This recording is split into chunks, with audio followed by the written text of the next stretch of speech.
में क्या डिस्कस किया था हमने?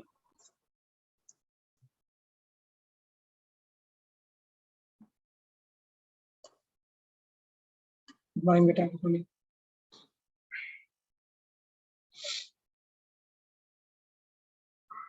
लास्ट लेक्चर में क्या डिस्कस कर रहे थे हम लोग?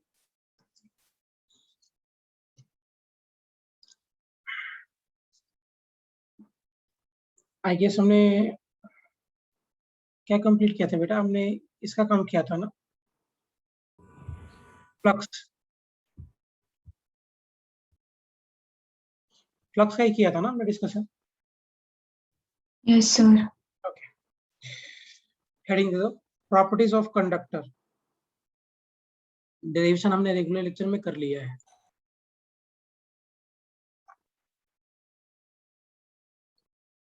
Properties of conductor.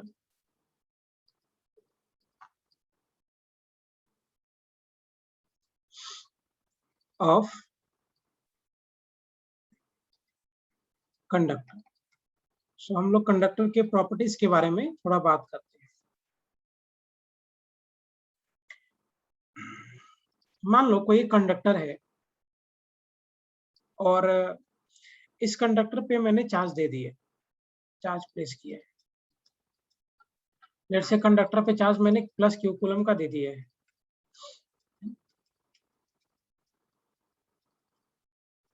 I am talking about conductors right now. So conductor है, कंडक्टर पे मैंने चार्ज क्यू कूलम का दे दिया है। अब अगर आप कंडक्टर पे चार्ज क्यू कूलम का दे दोगे तो ये चार्ज कहाँ पे रहना चाहेगा? कंडक्टर के इनर सरफेस पे कि आउटर सरफेस पे? ये जो चार्ज आपने दिया है प्लस क्यू कूलम का, ये चार्ज कहाँ पे जाएगा? कंडक्टर के इनर सरफेस पे रहेगा कि आउटर सरफेस पे रहेगा? Sir inner surface. Outer. Pranjali Singh outer, Kaustubh Singh inner. समझेंगे जरा इस बात को ढंग से। होता क्या है कि जैसे आप कंडक्टर के सरफेस पे चार्ज दे दोगे, चार्ज देने की वजह से ये वाला पॉजिटिव चार्ज और ये पॉजिटिव चार्ज एक दूसरे पर रिपल्सन का फोर्स लगाएगा।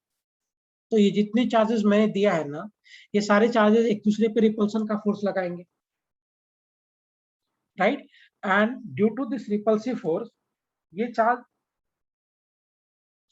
एक दूसरे के बीच का जो सेपरेशन डिस्टेंस है ना, इसको मैक्सिमाइज करना चाहेगा, क्योंकि भाई रिपेल कर रहा है। सो अगर ये वाला चार्ज और ये वाला चार्ज एक दूसरे को रिपेल कर रहा है, so therefore ये दोनों चार्ज अपने बीच का जो सेपरेशन डिस्टेंस है इसको मैक्सिमाइज करना चाहेगा। अब मुझे एक बात बताओ, दोनों चार्ज के बीच में सेपरेशन डिस्टेंस मैक्सिमम कहाँ पे होगा? इनर सरफेस पे होगा या आउटर सरफेस पे होगा? आउटर सरफेस पे, राइट? सिंस ये कंडक्टर है और इसमें चार्ज कैन इजिली फ्लो, क्योंकि ये कंडक्टर है, चार्ज इसमें मूव कर सकता है, राइट? अब चार्ज मूव करने की वजह से क्या होता है बेटा कि चार्ज एक अपने जो दोनों चार्ज के बीच का डिस्टेंस है ना, इसको मैक्सिमाइज करना चाहेगा, रिपल्सन लगाएगा, क्योंकि दोनों चार्ज सब सेम नेचर का है। और रिपल्सन होने की वजह से ये दोनों चार्ज के बीच का जो डिस्टेंस है ये मैक्सिमाइज होना चाहिए, दोनों चार्ज के बीच का डिस्टेंस मैक्सिमम होना चाहिए। अब मुझे एक बात बताओ कि दोनों चार्ज के बीच का डिस्टेंस अगर मैक्सिमम होना चाहेगा, if it want to have the maximum distance, तो मैक्सिमम डिस्टेंस कहाँ पे पॉसिबल है? इनर सरफेस पे कि आउटर सरफेस पे? कहाँ पॉसिबल है?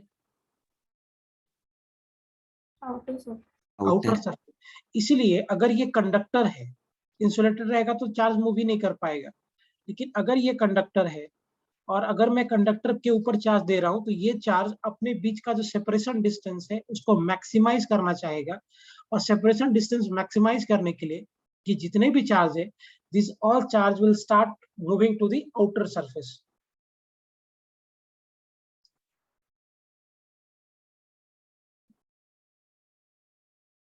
Start moving to outer. Charge हमेशा यहाँ से जितने भी चार्जेस रहेंगे वो सारे के सारे चार्ज कहाँ पे मूव करने लगे? कहाँ पे मूव करेगा बेटा? This charge will move to the outer surface. Am I clear? So conductor पे अगर आपने चार्ज दिया है तो कंडक्टर के इनर सरफेस पे, इनर साइड में यहाँ पे कोई चार्ज नहीं होगा। जितने भी चार्ज होंगे वो सारे के सारे चार्ज कहाँ पे एडजस्ट करेंगे, कहाँ पे मूव कर जाएंगे, उसके आउटर सरफेस पे मूव कर जाएंगे। सर हाँ सर मतलब ये चार्ज इनिशियली इनर रहते हैं और फिर मूव करके आउटर सरफेस पे जाते हैं क्या? जनरली आप चार्ज देते हो तो उसके आउटर सरफेस पे चला जाता है, लेकिन अगर मान लो इन केस अगर इनर सरफेस पे भी चार्ज होगा तो वो चार्ज भी शिफ्ट करके आउटर सरफेस पे चला जाएगा। क्यों? क्योंकि रिपल्सन लग रहा है दोनों चार्ज के बीच में, and due to repulsion they want कि उन दोनों चार्ज के बीच का जो डिस्टेंस है ना दैट शुड बी मैक्सिमाइज, और मैक्सिमम डिस्टेंस सिर्फ आउटर सरफेस पे ही पॉसिबल है। Okay sir. कौस्तुभ समझ में आया आउटर सरफेस पे क्यों होगा? Yes, sir.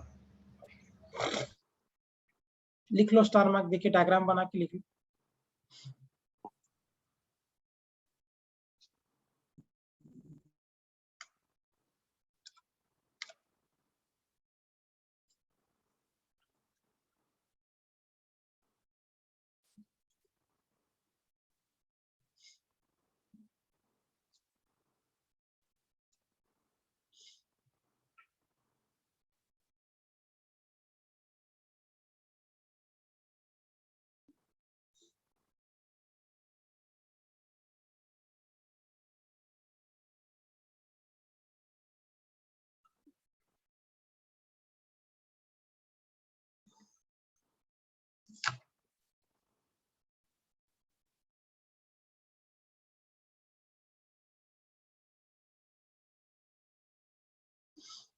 हो गया?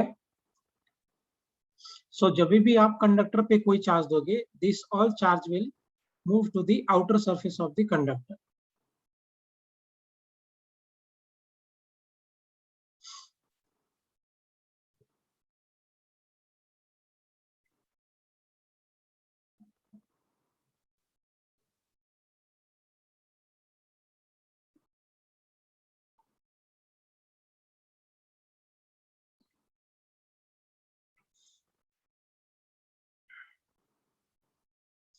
क्लियर है बेटा सबको यहाँ तक point?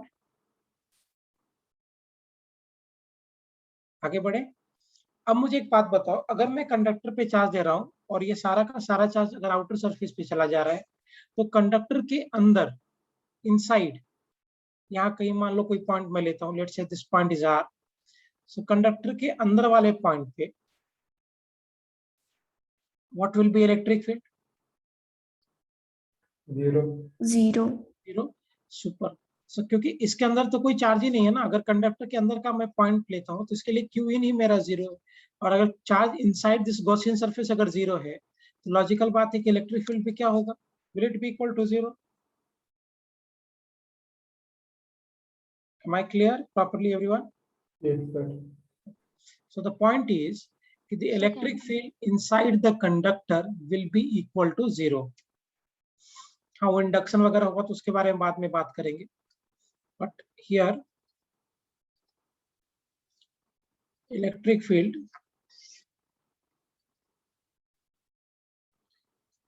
inside conductor will be zero. और ये क्यों जीरो होगा वो समझ में आना चाहिए बातें। इसलिए जीरो होगा बेटा क्योंकि कंडक्टर पे आप जब भी चार्ज दोगे ये सारा का सारा चार्ज कहाँ शिफ्ट हो जाएगा? This will shift to the outer surface, और अगर ये चार्ज आउटर सरफेस पे शिफ्ट हो रहा है देयरफॉर जीरो हो जाएगा इलेक्ट्रिक फील्ड इनसाइड।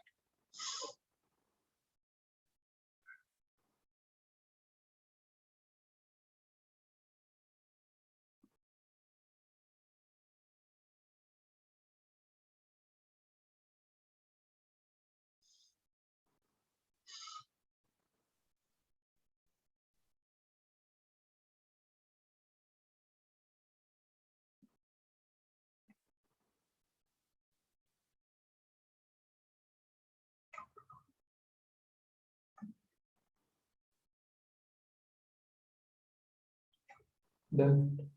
ओके, सबसे इंपॉर्टेंट है समझ में आया बेटा what I said, electric field क्यों जीरो होगा? दैट वाज इंपॉर्टेंट है। इलेक्ट्रिक फील्ड इसलिए जीरो होगा क्योंकि आप कंडक्टर के पे अगर आप अंदर में कोई गॉसियन सरफेस बनाओगे will make Gaussian surface inside. तो ये गॉसियन सरफेस की वजह से के अंदर कोई चार्ज नहीं है, और अगर ये गॉसियन सरफेस के अंदर कोई चार्ज नहीं है, देयरफॉर इलेक्ट्रिक फील्ड क्या हो जाएगा? 0। Am I clear properly, everyone? Yes, sir. ठीक है। अच्छा, पोटेंशियल का कॉन्सेप्ट मालूम है क्या आपको? Do you know the concept of potential?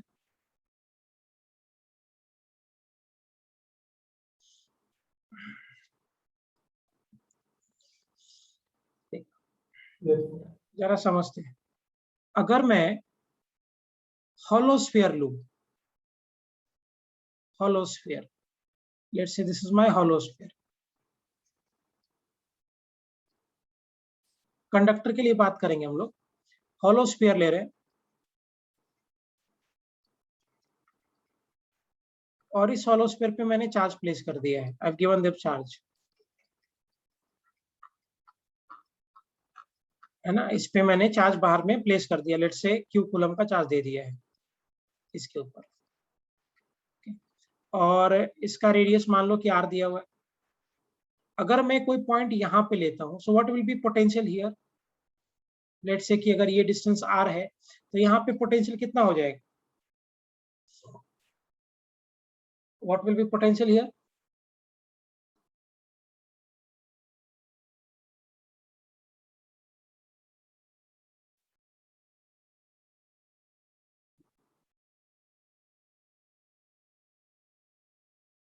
कितना होगा यहाँ पे पोटेंशियल? अगर आप कोई पॉइंट यहाँ ले रहे हो, तो इस पॉइंट पे पोटेंशियल कितना हो जाएगा मालूम है? Is it equal to 1/4 pi epsilon not Q by small r? कस्तो पता है बेटा एक बात, अगर मेरा ये हॉलो स्फीयर है, हॉलो स्फीयर की वजह से कोई पॉइंट अगर मैं बाहर ले रहा हूँ, तो क्या यहाँ पे potential 1/4 pi epsilon not Q by small r होगा? नहीं मालूम ये कॉन्सेप्ट कैसे करेंगे? मैं करके बताता हूँ, देखिए। हाँ बोलो कौस्तुभ, नहीं मालूम ये कैसे करना है? नो सर, अच्छा, नहीं मालूम। हाँ ठीक। मैंने ऑलरेडी बताया था कि पोटेंशियल के लिए हम कॉन्सेप्ट क्या लगाते हैं। पोटेंशियल के लिए आप क्या करते हो? Potential is basically work done on the unit charge. तो मैं एक यूनिट चार्ज को इन्फिनिटी से लेकर यहाँ तक आता हूँ, तो वर्क डन कितना होगा? 0। नहीं बेटा, 0 नहीं होगा। Work done will be F into dr। Late से मैं एक चार्ज को लेकर आ रहा हूँ, तो इस पे फोर्स की, इसकी वजह से फील्ड कितना होता है? लास्ट लेक्चर में हमने रेगुलर लेक्चर में बात किया था। Is it 1/4 pi epsilon not Q by R square? So basically work done कितना हो जाएगा बेटा? dw अगर हम इंटीग्रेट करेंगे तो will it be equal to, क्या ये वर्क डन जो होगा will it be equal to 1/4 pi epsilon not Q by R square into dr होगा? Yes, sir. And this will be from infinity to R, क्योंकि हम R पे लेके आ रहे हैं वापस। सो अगर आप यहाँ से सॉल्व करोगे इसको, so integration of work done is Q by 4 pi epsilon not को बाहर निकाल दो, dr by R square from infinity to R। मैं पोटेंशियल के बारे में बात कर रहा हूँ इसकी वजह से, from 0 to W। So implies कि मेरा W का इंटीग्रेशन हो जाएगा W from 0 to W, Q by 4 pi epsilon not, this will be what? -1 by R from infinity to R, correct. अच्छा, ये इलेक्ट्रोस्टैटिक फोर्स प्लस चार्ज को लेकर आ रहे हैं, तो रिपल्सन लगेगा, therefore work done will B negative. तो minus sign मुझे लेके चलना पड़ेगा, माइनस माइनस मिलके प्लस हो गया। So W minus of 0 is equal to कितना आ जाएगा बेटा? Q by 4 pi epsilon not minus minus plus 1 by R minus of 1 by infinity. Anything divided by infinity will become what? 0। So मेरा potential कितना आ गया? Is it 1/4 pi epsilon not Q by small r, है ना।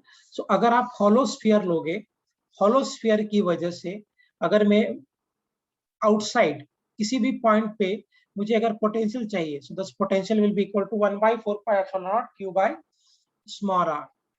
ये हमारा potential हो जाएगा, where r is the distance measured from center of the hollow sphere.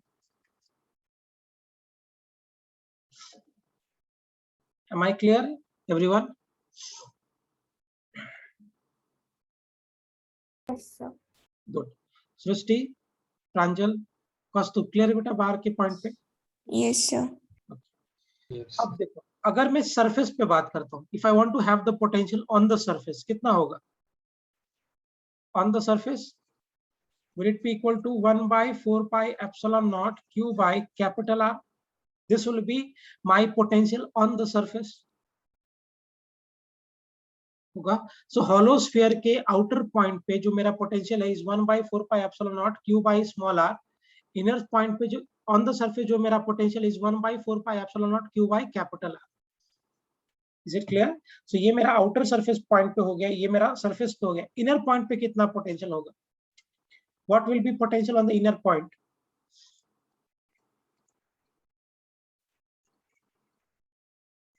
Inner point पे कितना पोटेंशियल होगा?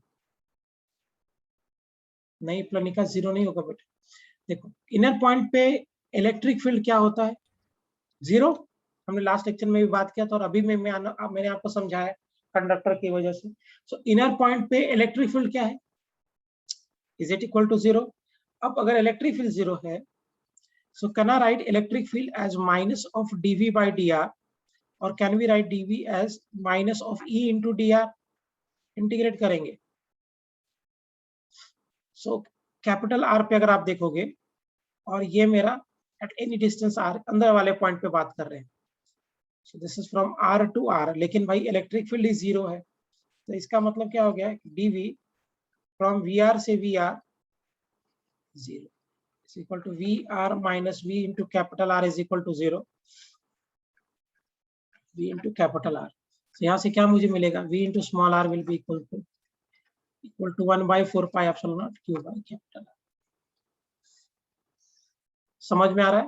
सो अभी तक इसका मतलब क्या है कि अगर मैं हॉलो स्फीयर के लिए बात करूंगा, और हॉलो स्फीयर के लिए कोई पॉइंट अगर बाहर है, तो बाहर वाले पॉइंट पे पोटेंशियल होगा 1 by 4 pi epsilon naught q by small r। Surface पे होगा 1 by 4 pi epsilon naught q by capital R, और अंदर भी हर पॉइंट पे पोटेंशियल सेम रहेगा 1 by 4। जो पोटेंशियल सरफेस पे है वही पोटेंशियल अंदर हर जगह पे रहेगा। That's we are proving from here. So potential inside the hollow spherical cell remain constant. Electric field zero है, लेकिन potential zero नहीं है। अंदर potential होता है 1 by 4 pi epsilon naught q by capital R। Is it clear? So अगर आप इसको ग्राफ बना के रेप्लिकेट करोगे, let's say हमने रेगुलर लेक्चर में इसका इलेक्ट्रिक फील्ड का ग्राफ बनाया था। यहाँ पे मेरा स्मॉल r, यहाँ पे पोटेंशियल। So, अगर आप इसको ग्राफ में प्लॉट करोगे, so this will be something like this, potential constant, और बाद में इनवर्स प्रोपोर्शनलिटी के साथ डिक्रीज। ये मेरा रेडियस r दिया है, so up to capital R it is remaining constant, और यहाँ का पोटेंशियल हो जाएगा 1 by 4 pi epsilon naught q by capital। समझ में आया सभी को? कौस्तुभ, प्रणिका, क्लियर है बेटा ये कॉन्सेप्ट? Yes, sir. ये मेरा हो गया r less then capital R। तो जब मेरा r less then capital R है तो पोटेंशियल कांस्टेंट है। याद रखना ये बात। हॉलो स्फीयर में हॉलो स्फीयर के अंदर इलेक्ट्रिक फील्ड जीरो होता है, पोटेंशियल जीरो नहीं होता। अंदर हर पॉइंट पे पोटेंशियल सेम होगा, and the potential will B 1 by 4 pi epsilon naught q by capital R, the potential on the surface, और वही पोटेंशियल अंदर हर पॉइंट पे, right? Electric field hollow sphere के अंदर जीरो होता है, पोटेंशियल जीरो नहीं होता। Am I clear? So अगर आप हॉलो स्फीयर देखोगे, मैं एक रफली बना देता हूँ ग्राफ में, हॉलो स्फीयर के लिए बात कर रहे हैं। हॉलो स्फीयर के लिए आप बात करोगे तो अंदर होगा electric field is equal to zero, potential हो जाएगा 1 by 4 pi epsilon naught q by capital R। Surface पे बात करोगे तो इलेक्ट्रिक फील्ड हो जाएगा 1 by 4 pi epsilon naught q by capital R square, और पोटेंशियल होगा 1 by 4 pi epsilon naught q by capital R। अगर आप कोई बाहर वाले पॉइंट के लिए बात करोगे तो यहाँ पे इलेक्ट्रिक फील्ड हो जाएगा 1 by 4 pi epsilon naught q by small r square, और पोटेंशियल हो जाएगा 1 by 4 pi epsilon naught, right? So यहाँ पे पोटेंशियल हो जाएगा 1/4 pi epsilon naught q by small r.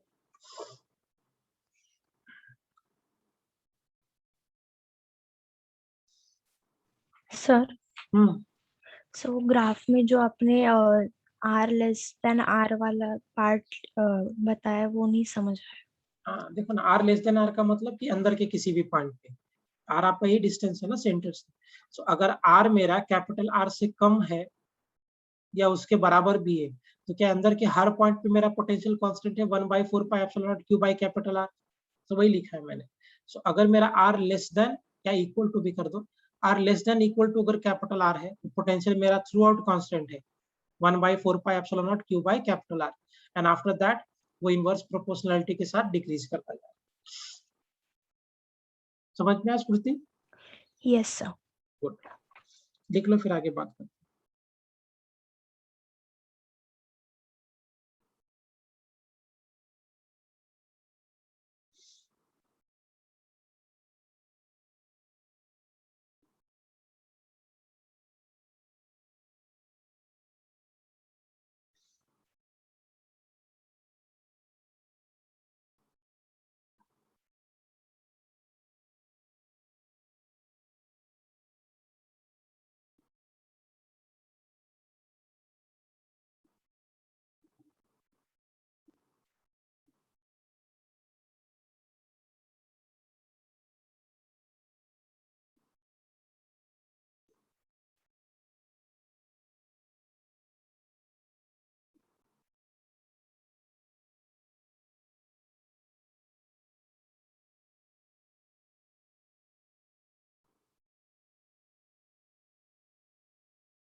Okay done हो गया सभी का यहाँ तक करके? Okay very good. चलो आगे बढ़ते हैं, सॉलिड स्फीयर के लिए बात करते हैं। पोटेंशियल चर्चा करेंगे सॉलिड स्फीयर के लिए। Potential due to solid sphere. बोलिए सॉलिड स्फीयर के लिए पोटेंशियल कितना होगा? पूरा इस पे चार्ज डिस्ट्रीब्यूट किया है हमने सॉलिड स्फीयर पे, सारा चार्ज डिस्ट्रीब्यूटेड है। ध्यान रखना है सॉलिड स्फीयर है। सॉलिड स्फीयर के लिए पोटेंशियल क्या होगा आउटर वाले पॉइंट पे? कितना होगा बेटा आउटर पॉइंट पे सॉलिड स्फीयर के लिए?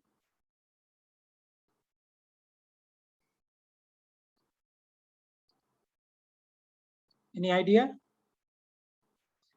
सो अगर आप सॉलिड, हाँ बोलो सर hollow रो sphere इनटू वॉल्यूम।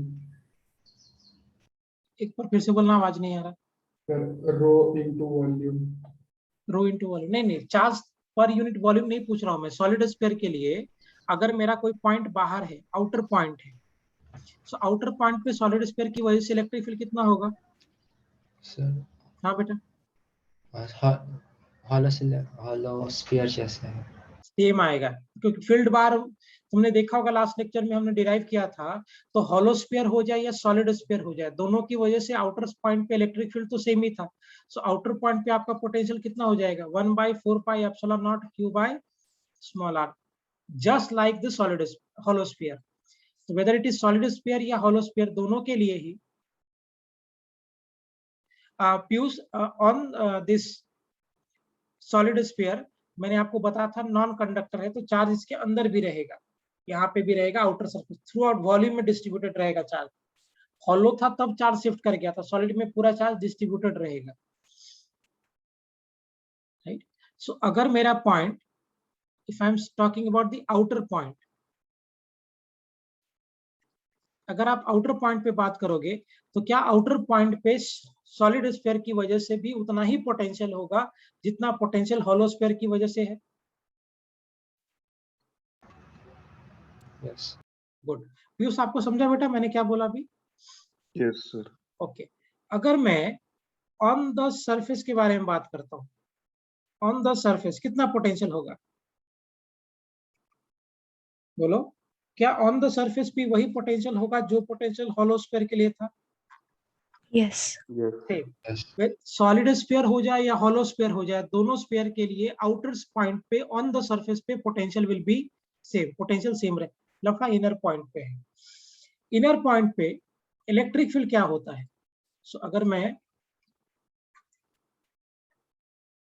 डिस्कस करूं यहाँ पे इनर पॉइंट, सो अगर आप इनर पॉइंट पे देखोगे तो आपका इलेक्ट्रिक फील्ड कितना हो जाएगा? 1/4 pi epsilon not Q by R cube into what? Small r। ये मेरा इलेक्ट्रिक फील्ड है। अब जरा लगाते हैं इसको। मुझे पता है E is equal to minus of dV by dr, so implies dV कितना हो जाएगा? Minus of E into what? dr। Will integrate दें, ठीक। सो implies dV माइनस इंटीग्रेट क्या हो जाएगा? 1/4 pi epsilon not Q by R cube into small r into what? dr। From capital R to small r, potential at capital R और potential at small r तो मुझे निकालना ही है। Now इसको जब हम इंटीग्रेट करेंगे, so integration of dV from V of capital R to V of small r is equal to Q by 4 pi epsilon naught into R cube integration R into dr, integration R into dr from capital R to small, right? ये होगा ना? So what will be having from here? एक बार लिख देता हूँ, from V into capital R to V into small r is equal to minus Q by 4 pi epsilon naught R cube R into dr from capital R to small r, right? Now इसको integrate करके रखेंगे, V of small r minus V of capital R minus Q by 4 pi epsilon naught bracket R square by 2 minus of capital R square by 2। I hope तुम्हें समझा होगा, मैंने directly थोड़ा लिख दिया है। R का इंटीग्रेशन हो जाएगा R स्क्वायर बाय 2, बाद में हम लिमिट प्लेस कर देंगे, right. So V of small r minus surface पे जो मेरा पोटेंशियल होता है that is equal to 1/4 pi epsilon not Q by capital R is equal to, minus sign multiply कर दो, this will be equal to 1 Q by 4 pi epsilon naught into 1 by 2r minus of r square by 2 of capital R cube, 2 of capital R cube। Agreed? Calculation clear है सभी को?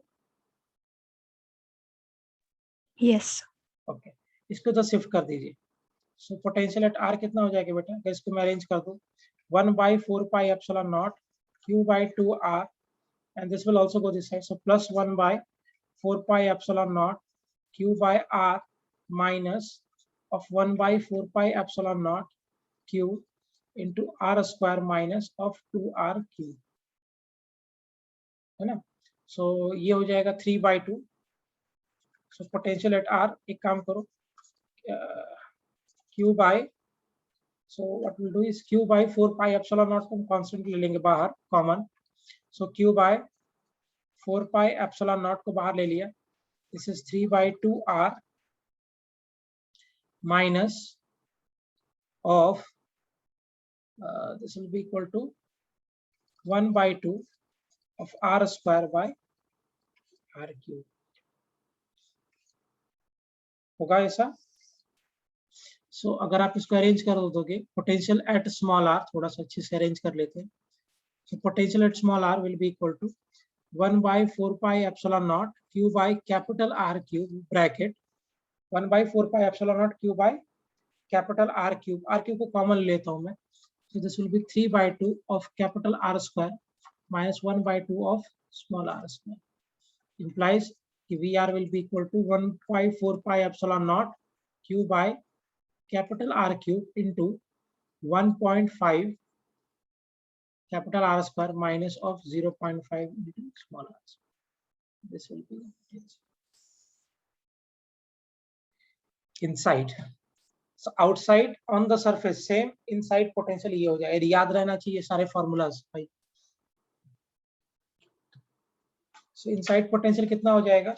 1/4 pi epsilon naught q by capital R cube minus bracket 1.5 capital R square minus 0.5 into small r square.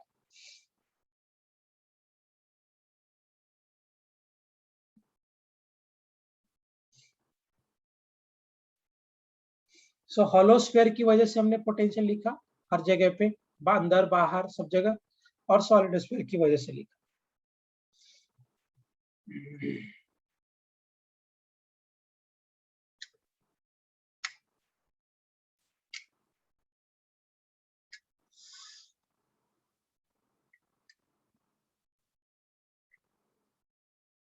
Three year बेटा इसको कर लो ना। Here ये q/2r और q/r है ना, 1 इसको कॉमन लेके एलसीएम ले लो ना इसमें। सो 1/2 + 1 हो जाएगा, एलसीएम ले लोगे तो 3/2 आ जाएगा। So that's we have taken, यहाँ भी कैपिटल आर है, यहाँ भी कैपिटल आर है, यहाँ पे मैंने एलसीएम ले लिया। समझा व्हाट आई डिड?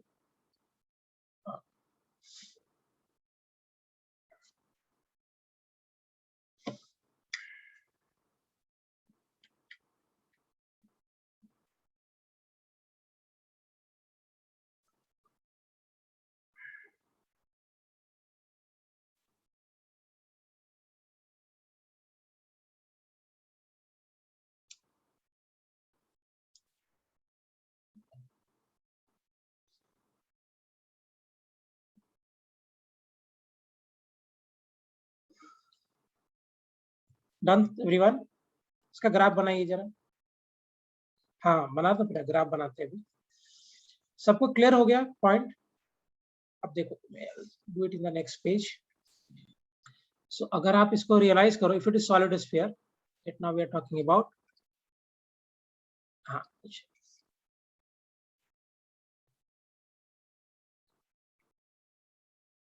सर उससे पीछे वाला, इसके पहले का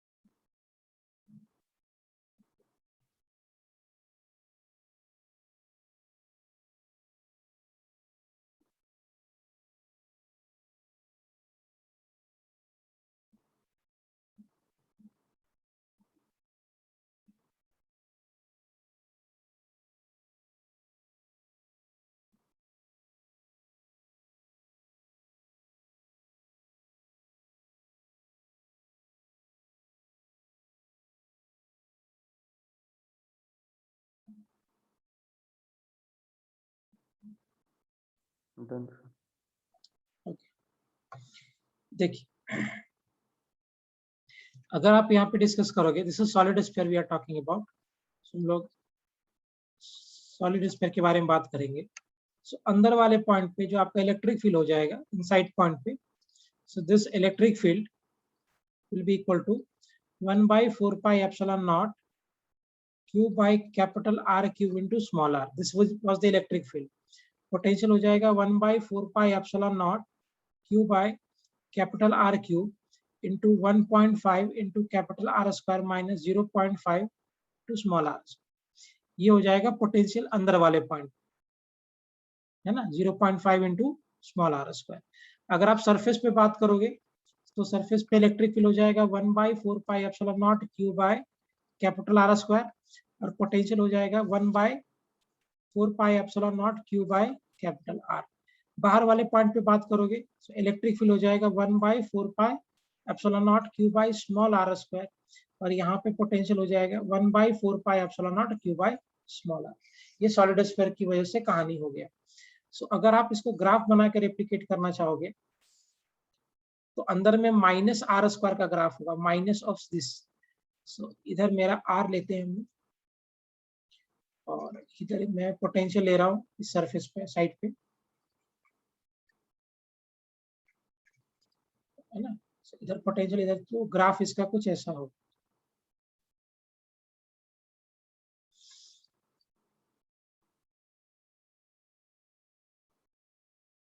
लाइक दिस, ये मेरा हो जाएगा कैपिटल आर, और इसके सामने का पोटेंशियल हो जाएगा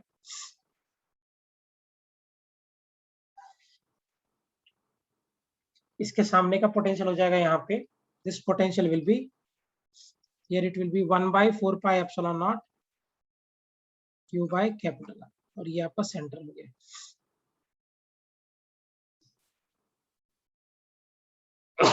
sorry, is it clear? So यहाँ का पोटेंशियल हो गया 1/4πε0 क्यू बाय कैपिटल आर। ये आपका R0, मतलब R0 का मतलब कि सेंटर पे पोटेंशियल कितना हो जाएगा? अगर आप यहाँ पे R की जगह पे 0 रख दोगे, सेंटर पे पोटेंशियल हो जाएगा यहाँ पे 1/4πε0 q by R into 3/2। So basically इसको अगर आप थोड़ा सा अच्छे से लिखोगे, सेंटर पे पोटेंशियल सॉलिड स्फीयर की वजह से, सो होगा 3/2 into 1/4πε0 q by, this will be potential at the center of solid sphere. Is it clear everyone?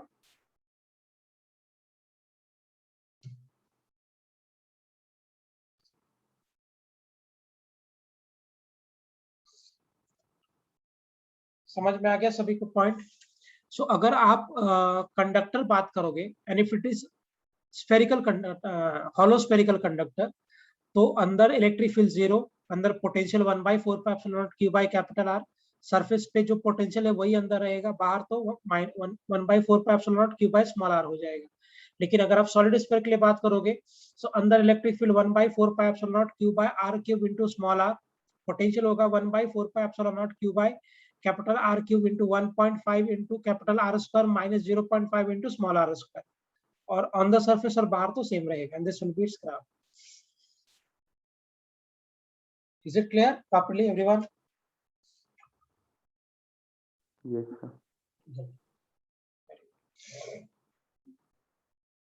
समझ में आया सभी को ढंग से बात? Use? Okay, great, very good.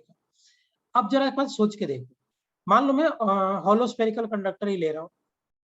अगर मैं स्फेरिकल कंडक्टर ले रहा हूँ और इस पे मैंने चार्ज दे दिया लेट से, तो मुझे एक बात बताओ कि ये जो चार्ज है, जो मैंने इस सरफेस पे चार्ज दे दिया है, ये चार्ज क्या एक दूसरे पर रिपल्सन का फोर्स लगाएगा?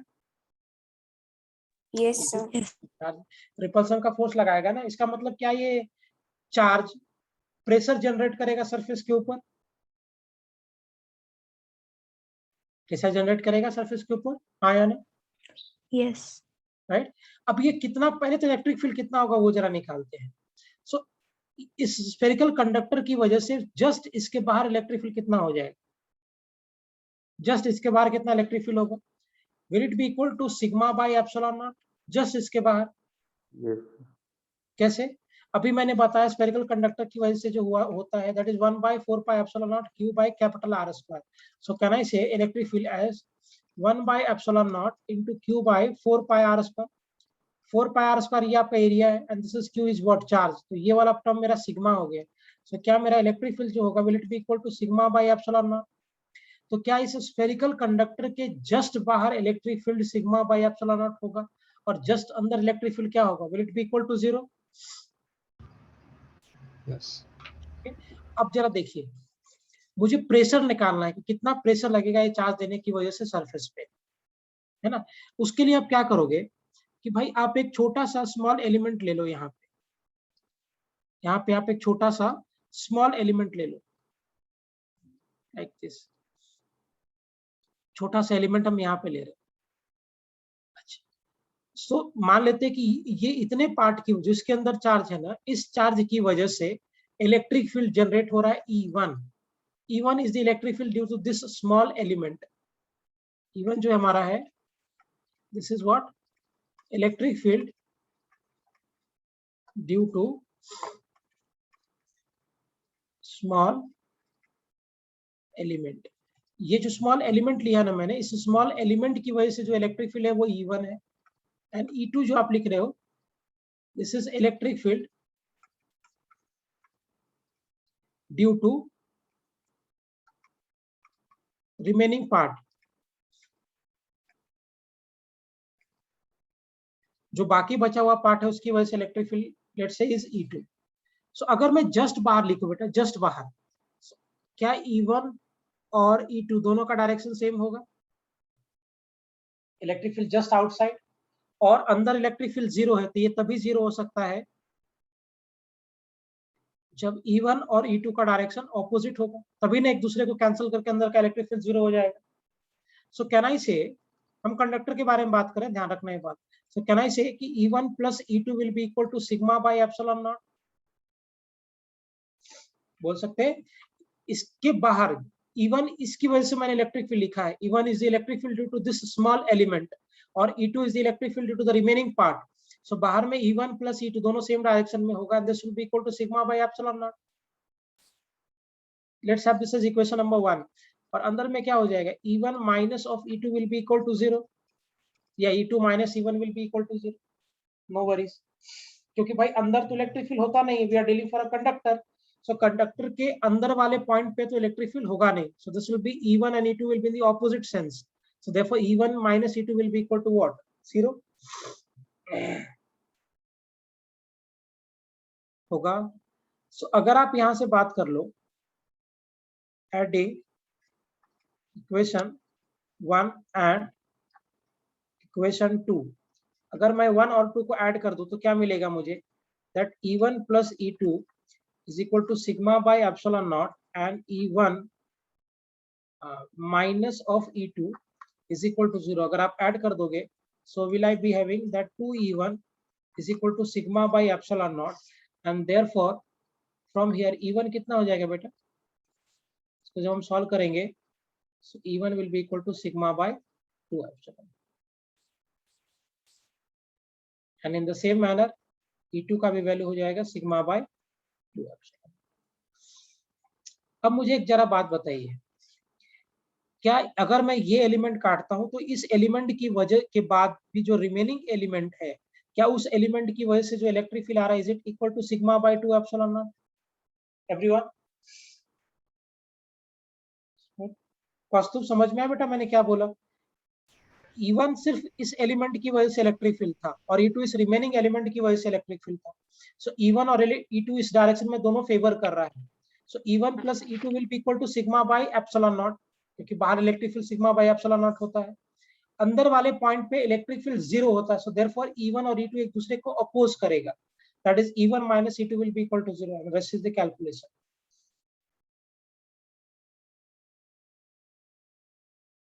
समझ में आ रहा प्रॉपर्ली पॉइंट?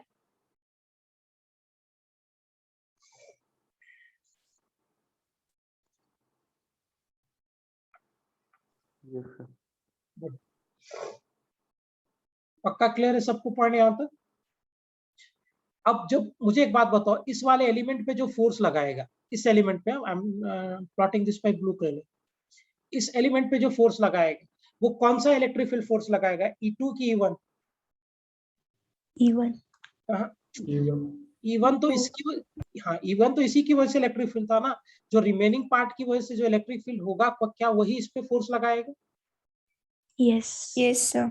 लेट्स से कि ये जो मेरा चार्ज यहाँ पे है ये Q है, लेट्स से, सो अगर ये चार्ज मेरा Q है तो इस पे ऊपर कितना फोर्स लगा रहा है छोटा सा एलिमेंट पे, सो DF will it be equal to E2 into Q, क्या let's say DQ, so DF कितना हो जाएगा बेटा, E2 था हमारा सिग्मा बाय 2 एप्सिलॉन नॉट, और ये DQ कितना हो जाएगा, will it be equal to sigma into DA, इसका मैं छोटा सा एरिया मान लेता हूँ dA, तो dq कितना हो जाएगा, इस पे जो छोटा सा चार्ज होगा dq, can I say dq as sigma into dA? Yes sir. Okay, ध्यान से समझना। So it is sigma into dA, so can I say कि जिस पे फोर्स लगेगा dF, it be equal to sigma square by 2 epsilon naught, sigma square by 2 epsilon naught into dA। अगर मैं इसको इधर शिफ्ट कर दूं, so what I be having that dF by dA is equal to sigma square by 2 epsilon naught, and dF is what, by dA is what, pressure. This sigma square by 2 epsilon. So अगर आपने conductor पे के ऊपर charge दे दिया है, अब उस charge की वजह से कंडक्टर में के सरफेस पे जो प्रेशर बनेगा, ये जो कंडक्टर के सरफेस पे प्रेशर होगा, this will be equal to sigma square by 2 epsilon.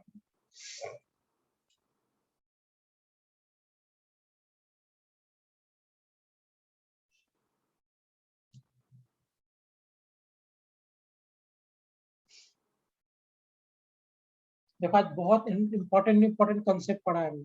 पहला पॉइंट मैंने आपको ये बताया कि अगर मैं कंडक्टर के सरफेस पे चार्ज दे दूंगा, आउटर सरफेस पे चला जाएगा, अंदर इलेक्ट्रिक फील्ड 0 हो जाएगा। कंडक्टर के अंदर पोटेंशियल हमने डिस्कस कर लिया, इनर आउटर और सरफेस पे, हॉलो और सॉलिड की वजह से। और अब मैंने क्या डिराइव किया कि जब कंडक्टर के सरफेस पे मैं चार्ज दे दूंगा सिग्मा कूलम्ब पर मीटर स्क्वायर का, तो इस चार्ज की वजह से जो इस सरफेस पे प्रेशर जनरेट होगा, वो प्रेशर कितना होगा? This will be equal to sigma square by 2 epsilon naught.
Am I clear properly everyone? समझ में आया बेटा सभी को पॉइंट?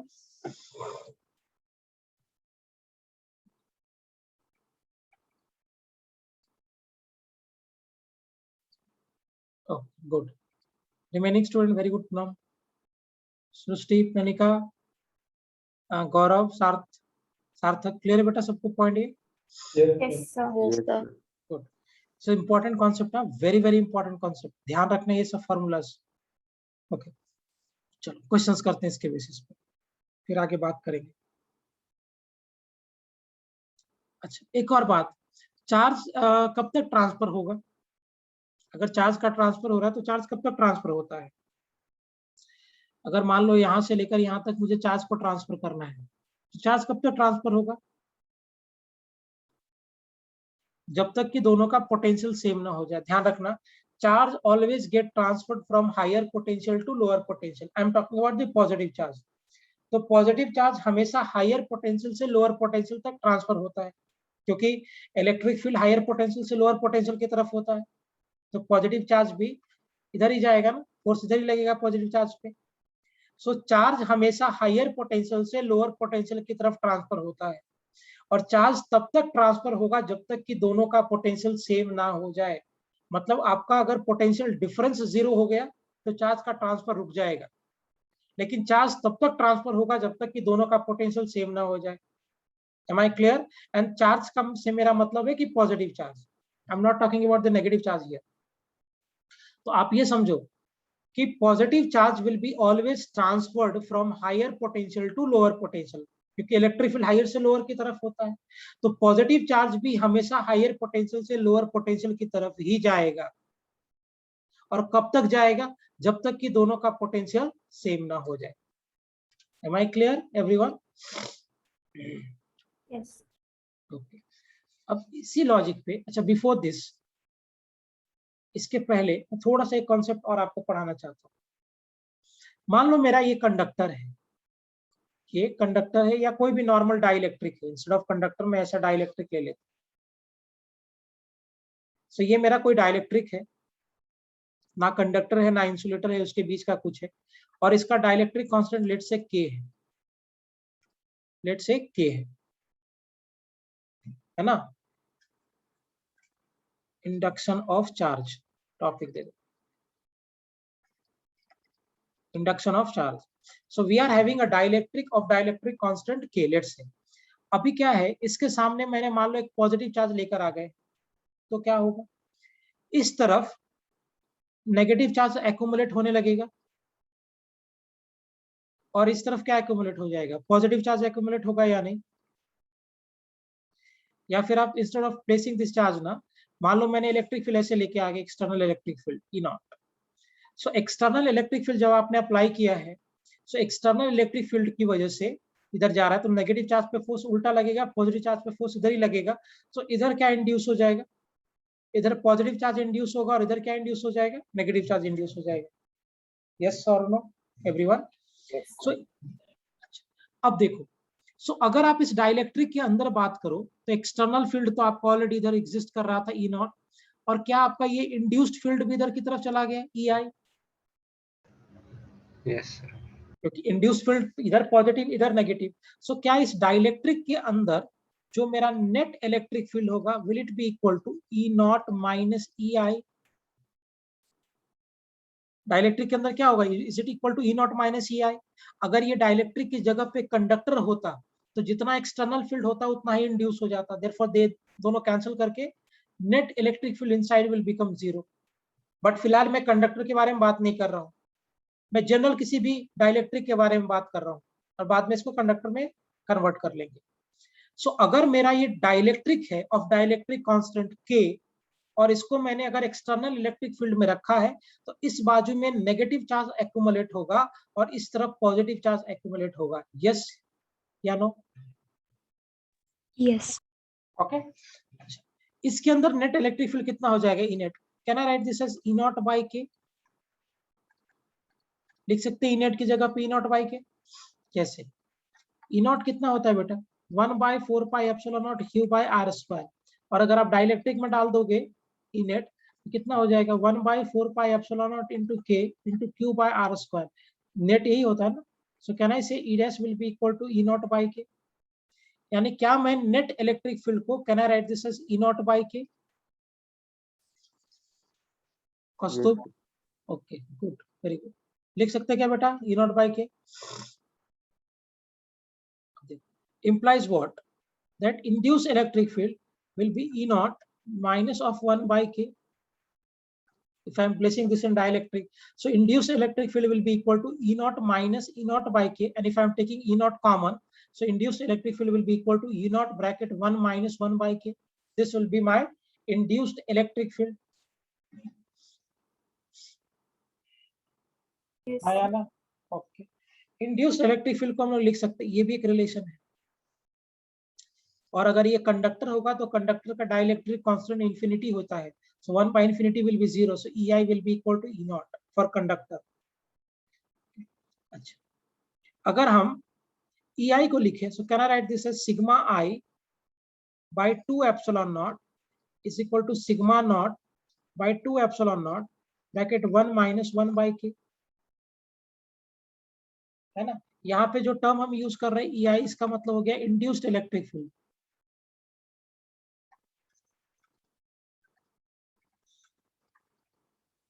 और जो टर्म यूज कर रहे हैं सिग्मा आई, ये हो गया induce charge density.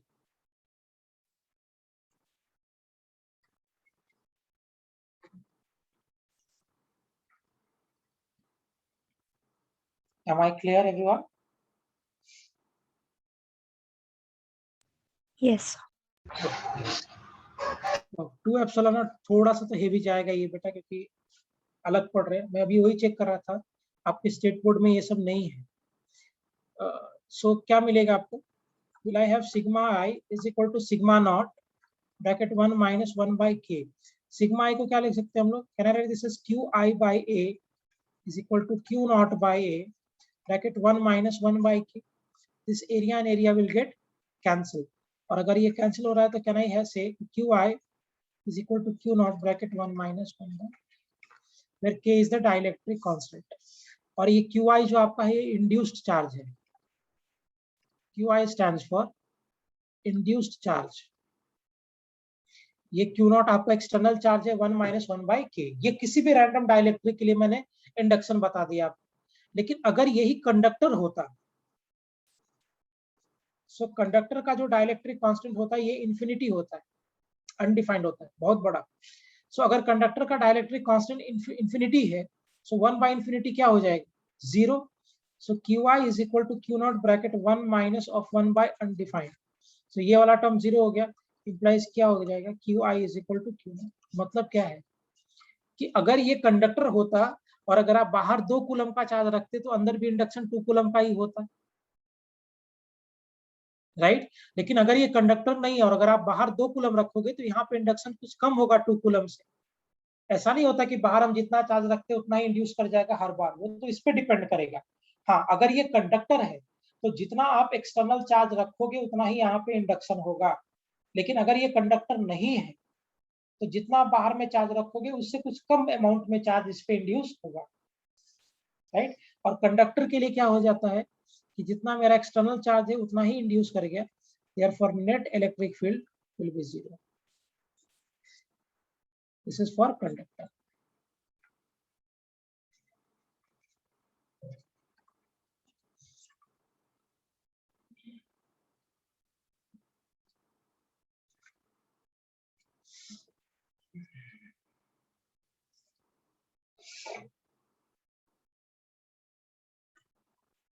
Am I clear properly, everyone? Yes, sir. Good, very good. Note कर लो बेटा सब लोग।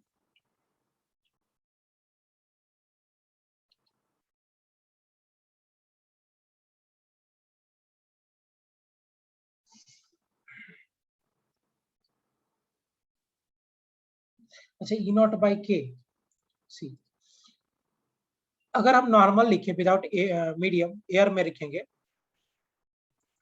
आपका फील्ड कितना हो जाएगा बेटा, is it equal to E is equal to 1 by 4 pi epsilon not Q by R square. लेकिन अगर आप डाइलेक्ट्रिक मीडियम में फील्ड लिखोगे तो कितना हो जाएगा, नेट फील्ड कितना हो जाएगा 1 by 4 pi epsilon naught K into Q by R square.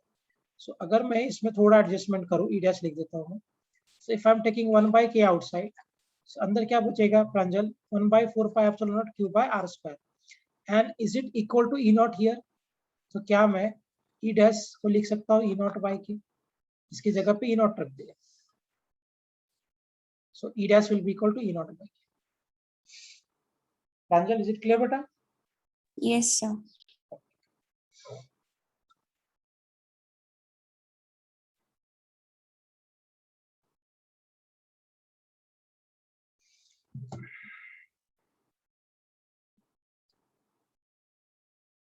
K stand for dielectric constant, वो मीडियम का अपना प्रॉपर्टी होता है dielectric constant.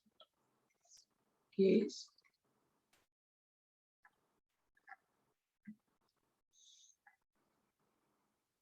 dielectric constant.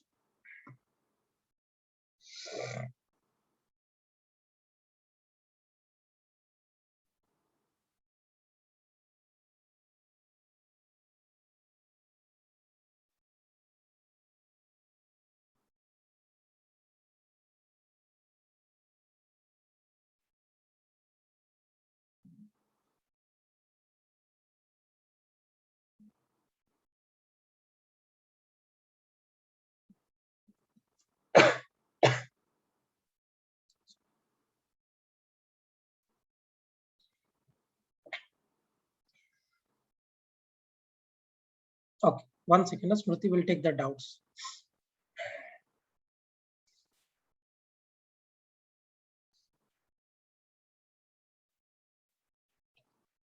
बराबर एक पॉइंट यहाँ तक, is it clear? Yes. Okay, so आज क्या क्या डिस्कस कर रहे थे क्या हमने अभी तक, hollow sphere potential at every point, solid sphere potential at every point, उसके बाद हमने ये भी बात किया कि चार्ज ट्रांसफर होगा, पॉजिटिव चार्ज ट्रांसफर होगा हायर पोटेंशियल से लोअर पोटेंशियल पे, और कब तक ट्रांसफर होगा, जब तक कि दोनों का चार्ज पोटेंशियल सेम ना हो जाए, चार्ज नहीं, दोनों का पोटेंशियल सेम ना हो जाए। उसके बाद इंडक्शन का प्रिंसिपल, और इंडक्शन में होगा कि अगर आप कंडक्टर के लिए बात करो तो फॉर कंडक्टर जितना चार्ज आप बाहर रखोगे उतना ही इंड्यूस हो जाएगा। ठीक है, यहाँ तक पॉइंट क्लियर है सभी को? Is it properly clear to everyone जो अभी तक हमने बात किया? Yes sir. ओके, चलिए क्वेश्चन से स्टार्ट करते हैं, 2-4 क्वेश्चन करते हैं फिर डाउट पे आते हैं। लेट्स से कि मेरे पास एक कंडक्टर है और एक दूसरा कंडक्टर ऐसा है, 2 कंडक्टर्स है, और ये कंडक्टर पे मैंने इसका रेडियस लेट से कि r है और इसका रेडियस मान लो कि 2r है। मैं डाटा नहीं ले रहा हूँ, सिंपल करेंगे। इस पे चार्ज दे दिया है हमने q कूलम का, और इस पे चार्ज दे दिया 4q कूलम का। ये सरफेस A है, ये सरफेस B है। आपसे पूछा जा रहा है find potential at A minus potential eight B। Potential at A minus potential eight B।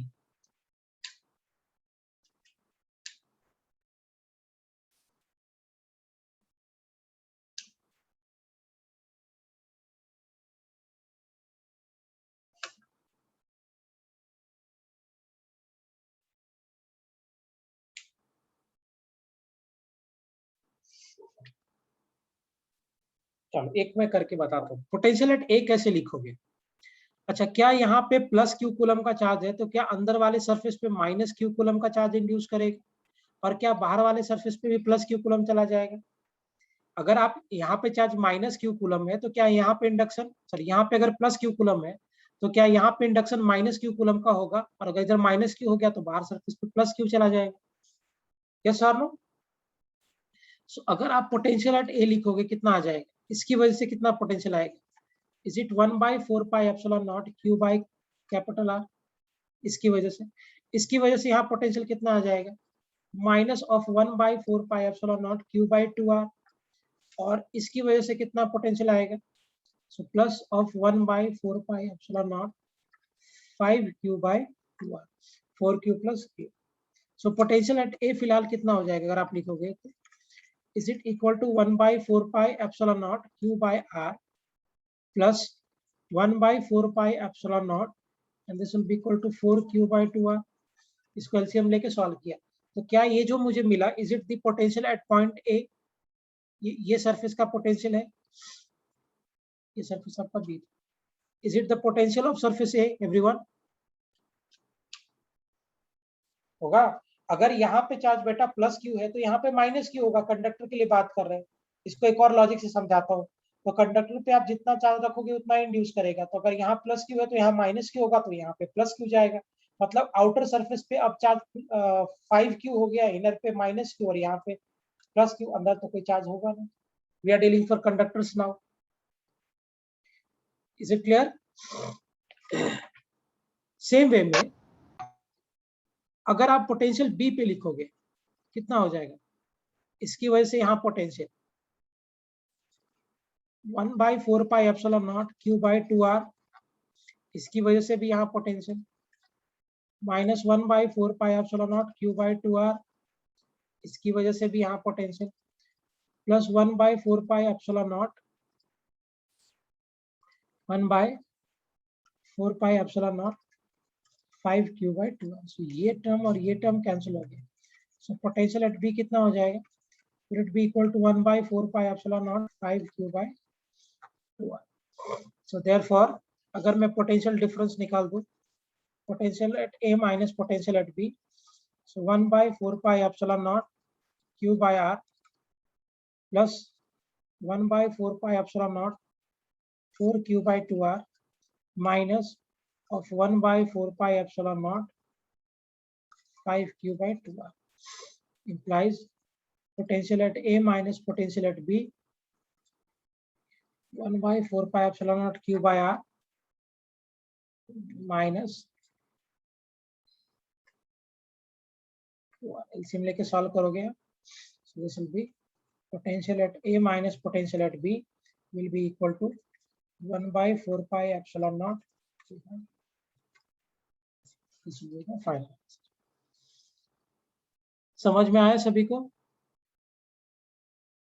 VB यहाँ का पोटेंशियल लिख रहे हैं बेटा इस वाले पॉइंट का, तो इसकी वजह से लिखा 1/4 epsilon not Q by 2R कि यहाँ से इसका डिस्टेंस, इसके लिए तो ये पॉइंट आउटर हो गया ना, सो 1/4 epsilon not Q by 2R इसकी वजह से 1/4 epsilon minus Q by 2R, इसकी वजह से 1/4 epsilon naught 5Q by 2R. Rest is the calculation. Smriti it's a good concept and मैंने बहुत बेसिक क्वेश्चन से स्टार्ट किया है. सबको समझ में आया कैलकुलेशन? यस कनिका, कौस्तुभ, कनाथ, क्लियर है बेटा कैलकुलेशन ढंग से? Yes, sir. Clear. Yes sir. Actually जो चार्ज इंड्यूस होता है ना, इस इंड्यूस होने की वजह से नेट पोटेंशियल नहीं बन पाता कि माइनस और प्लस मिलके कैंसिल कर देगा.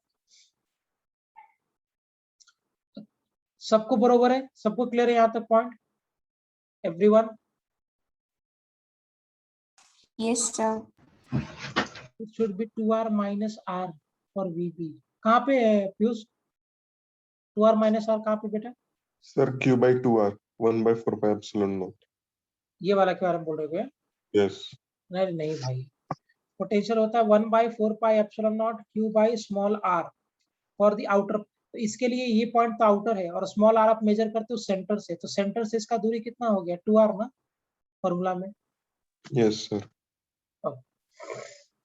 हाँ, पूनम मैंने क्या किया, पहले मैंने इनर पॉइंट का पोटेंशियल लिखा, इसकी वजह से, इसकी वजह से और इन दोनों की वजह से.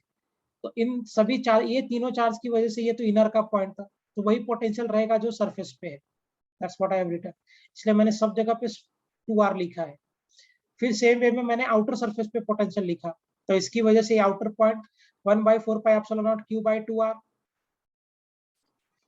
उसकी वजह से फिर मैंने इसकी वजह से यहाँ पोटेंशियल लिखा, ये 5 की वजह से लिखा. And rest is the calculation.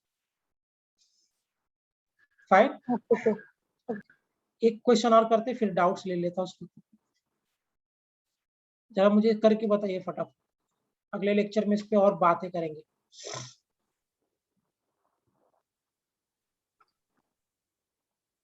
Actually अब मैं तुमको कैपेसिटर पे एंटर करूंगा धीरे धीरे. R 2R 3R. इंड्यूस वाले की वजह से नहीं भी लिखोगे तो चलेगा, क्योंकि वो तो अल्टीमेटली कैंसिल ही हो जा रहा है. सो Q 2Q लिखिए, ये वाला सरफेस A, ये वाला surface B. Find VA minus of VB. करो.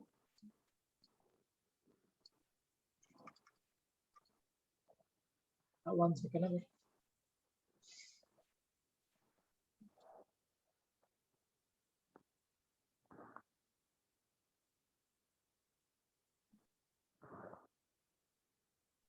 Yes, sir.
लिखे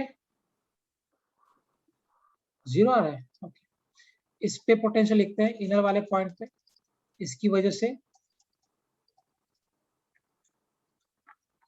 Q by R, इसकी वजह से 2Q by 2R and plus इसकी वजह से.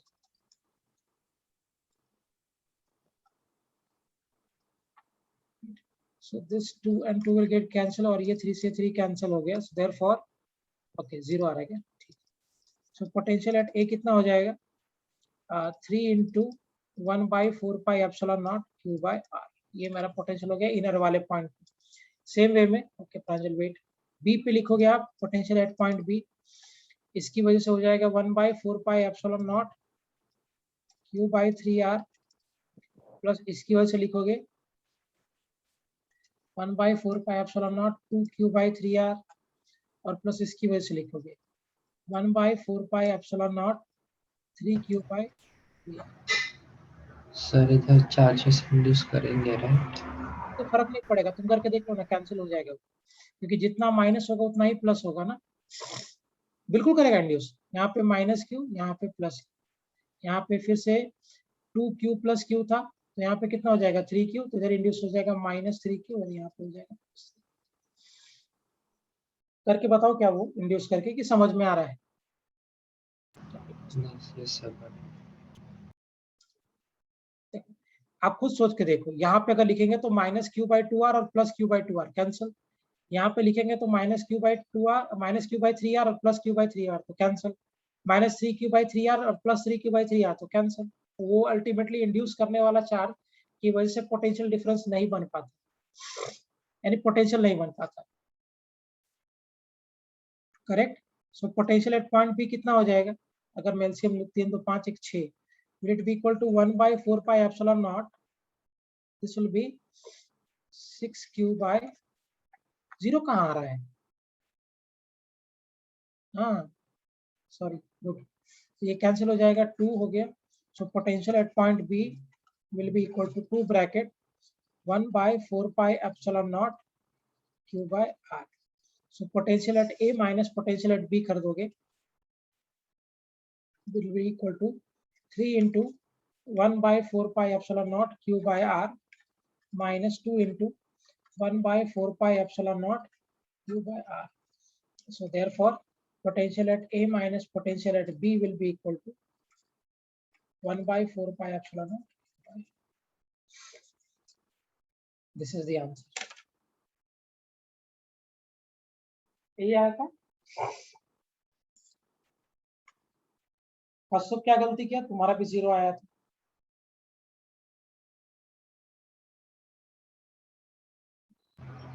यस सर वही देख रहा हूं।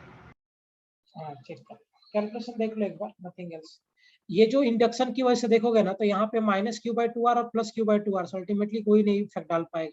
ये -3Q/3r और +3Q/3r, तो ये भी इफेक्ट नहीं डाल पाएगा। Okay, is it clear?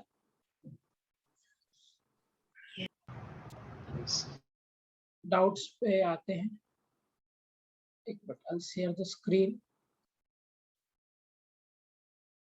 हाँ कौन सा क्वेश्चन था बेटा, 8 ना? Yes let's go to question number 8। हाँ ये क्वेश्चन नंबर 8 में क्या कह रहा है कि a particle of mass m and charge q is accelerated through a potential difference of v volt, its energy will be। Simple सी बात है ना, पोटेंशियल एनर्जी कितना होता है, चार्ज इनटू पोटेंशियल डिफरेंस, तो सीधा पोटेंशियल एनर्जी कितना हो जाएगा, q into v, this is option number A. समझ में आया? अगर आप पोटेंशियल डिफरेंस में चार्ज से मल्टीप्लाई करोगे तो पोटेंशियल एनर्जी आएगा ना। So particle of mass m and charge q is accelerated through a potential difference of v volt. This energy is q into v. Smriti, is it clear, beta? Yes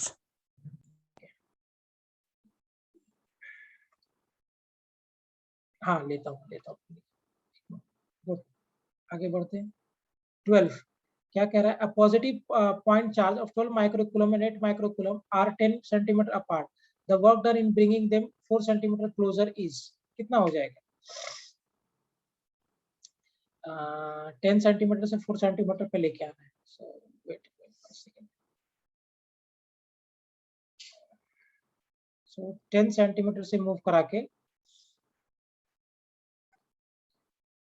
कितना का charge है, 1 second, charge कितने का, 12 microcoulomb और 8 microcoulomb.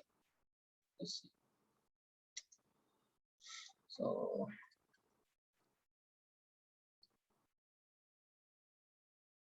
अच्छा ठीक है, देखता हूँ। सो पहले तो वो 12 माइक्रोकूलम पे रहेगा, तो इसका पोटेंशियल एनर्जी कितना रहेगा, 1/4πε0 12 into 8, 12 और 8 ही है ना, 12 into 8 into 10 raised to power minus 12 by r 10 centimetre दिया, so 10 into 10 raised to power minus 2. So initial potential energy कितना हो जाएगा, 9 into 10 raised to power 9, 12 6 16 6 96 into 10 raised to power minus 12 by 10 raised to power minus 1. This will go up, so ये हो जाएगा 10. So initial potential energy कितना हो जाएगा, 9 into 96 into 10 raised to power minus 2. Will it be the initial potential energy? Yes. अब देखो 9 into 96 into 10 raised to power 9, तो minus 3 और एक ऊपर चला गया, हाँ बराबर, ये मेरा इनिशियल पोटेंशियल इस जूल में हो जाएगा. फाइनल अगर आप निकालोगे तो कितना हो जाएगा, 9 into 10 raised to power 9 into 96 into 10 raised to power minus 12 by 4 into 10 raised to power minus 2. So this will go up. 3 हो गया, so फाइनल कितना हो जाएगा बेटा अगर आप कैलकुलेट करोगे, so 9 into 96 by 4 into 10 raised to power 1 minus 1 actually. Am I clear properly?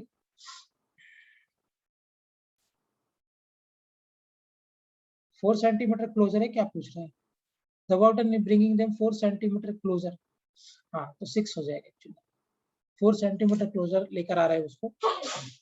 If it is 4 centimetre closer तो ये कितना हो जाएगा, 6.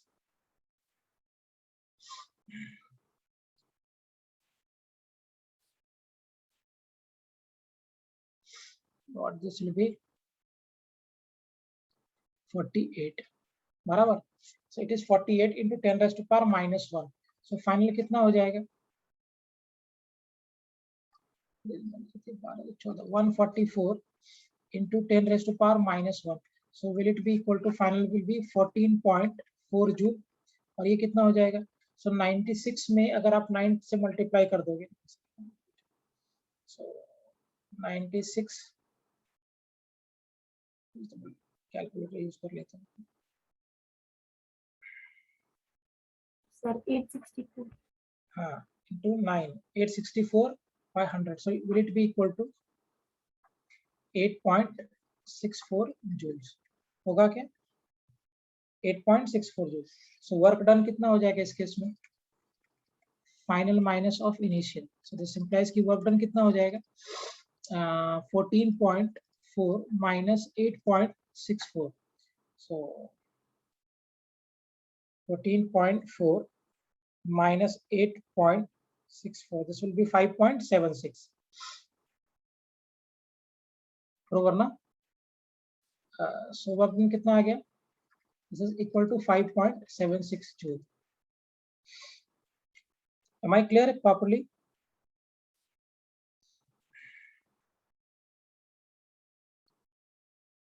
हाँ, अब देखो ये तुम्हारा जूल में हो गया, अभी इलेक्ट्रॉन वोल्ट में कन्वर्ट करना, कैसे करोगे convert in electron volt, how will you convert? multiply by 1.6 into 10 raised to 9. हाँ, so do it, और जो आएगा result that will be the answer. Is it clear? Yes, sir. हाँ, इसका तो जूल में भी ऑप्शन है, ये 5.76 हो गया, मतलब अप्रोक्सीमेटली 5.8 हो जाएगा ना इसका answer. Yes, sir. So the correct answer will be this 5.8. Okay. चलो we'll go ahead. Question number और कौन सा था, एक लास्ट 18 ना,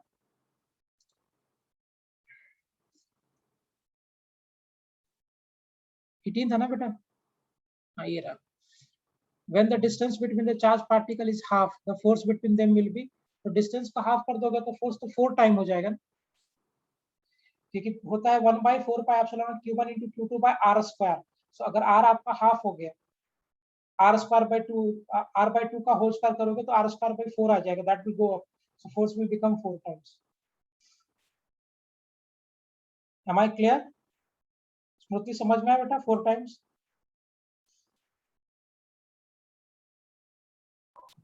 Yes.